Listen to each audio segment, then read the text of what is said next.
Hi everyone, this is Joe Demetry, And Elizabeth Elsanadi. and we're from the Demetry team at Coldwell Banker. The purpose of this video will be going over how to purchase a home in California, and today we'll be going over the step-by-step process on how to do that. So step one is to meet up with your realtor for a buyer consultation. And during this buyer consultation, you'll go over a few things. You'll go over the current market condition, you'll go over the step-by-step process of buying a home, and you'll also go over what your wants and needs are for the home that you're looking for. And it's a great opportunity to really have all your questions answered, and so that way you're walking in prepared and have that success plan, and you're ready to jump on the opportunity when it presents itself. The second step in the home buying process is to connect with a mortgage lender.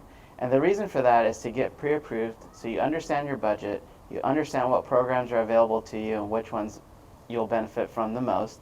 And then also it gives you an opportunity to shop around for the best rate to keep everybody competitive. So step 3 in the process is going out and looking at homes.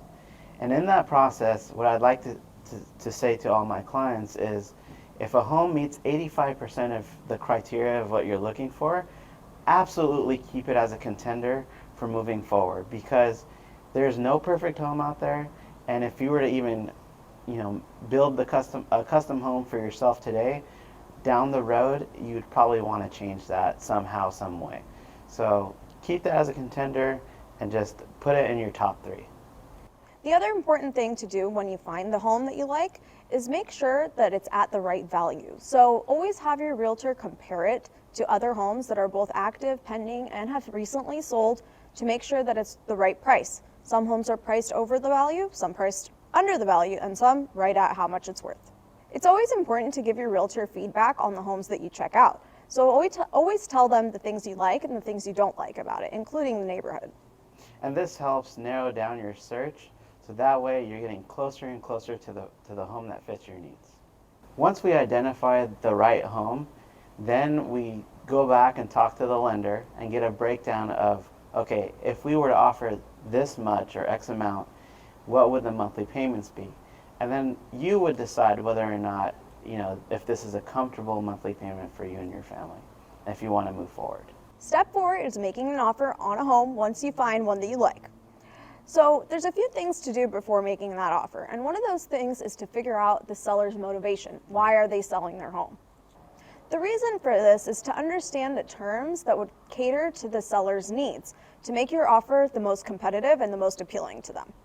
One example of this is if a seller already purchased a home and now they have 2 mortgages. So they might prefer a quicker escrow and quicker terms versus a seller that needs more time to look for another home and they just haven't found the replacement property yet. They might want or feel more comfortable accepting an offer that has a longer term or allows them to stay in the property a little bit longer. It's also super important to consider the current market conditions when determining what price you're going to offer on the home. So, for instance, if it's a very competitive market, you may have to offer a higher price. But if it's a very slow market and the houses aren't really selling at all, you may be able to offer a lower price. You can also keep in mind that there will be other ways to negotiate the terms later on during escrow. Or even get repairs or credits that can help with your closing costs. So we'll talk about that later in the video. Step 5, your offer is accepted. What happens next? Well, escrow is opened. And once escrow is opened, you have up to 3 business days to make your deposit, which can be up to 3% of the purchase price. Once you get that offer accepted, the time starts ticking because there's a certain timeline of events that happen and need to get done in a timely manner. The very first thing is to make sure you get your inspection, do all your due diligence, review all disclosures from the seller. The second thing is to make sure you get an appraisal out there and to appraise a home and make sure that the value is there.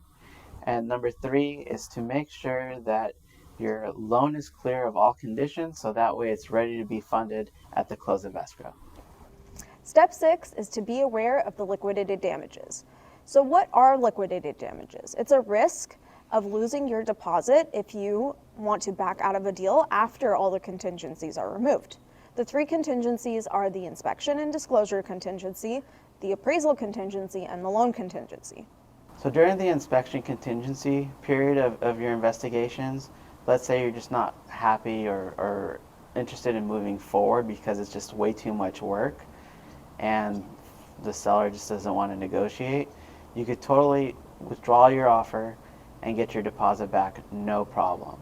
Same thing with the appraisal. If for any reason the appraisal comes in lower than what the purchase price is, and we just can't meet somewhere in the middle or negotiate with the seller, same thing, you can withdraw your offer and get your deposit back, no problem. Same thing with the loan. If, God forbid, you lose your job or something happens to where that loan can't be completely funded, you have that ability to walk away, take your deposit, and have no repercussions. However, after that timeline of getting all those done, there's a document that you would sign off called the contingency removal.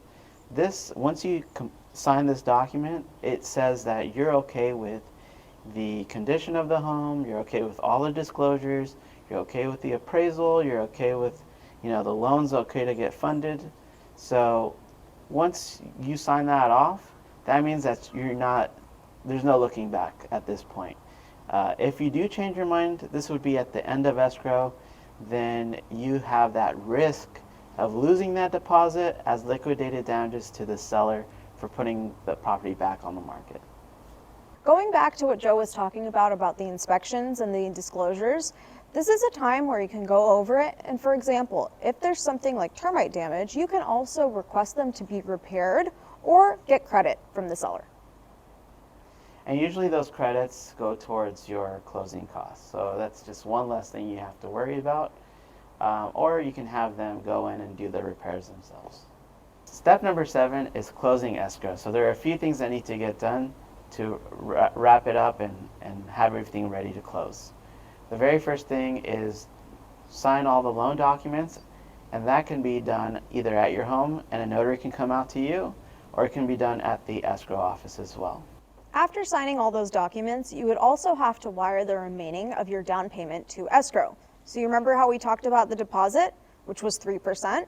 You would have to put the remaining in escrow. So let's say you made 10% of a down payment. You wired 3% during the deposit, you'd have to wire the remaining 7% to escrow towards the end.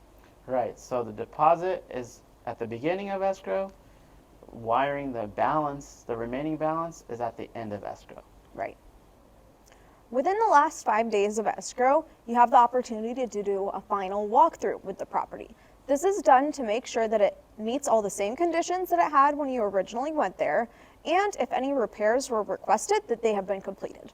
From there, the deed is recorded and the funds are sent to the seller, and now you're officially a homeowner. This is when you get your keys from your realtor and get to celebrate from owning the home.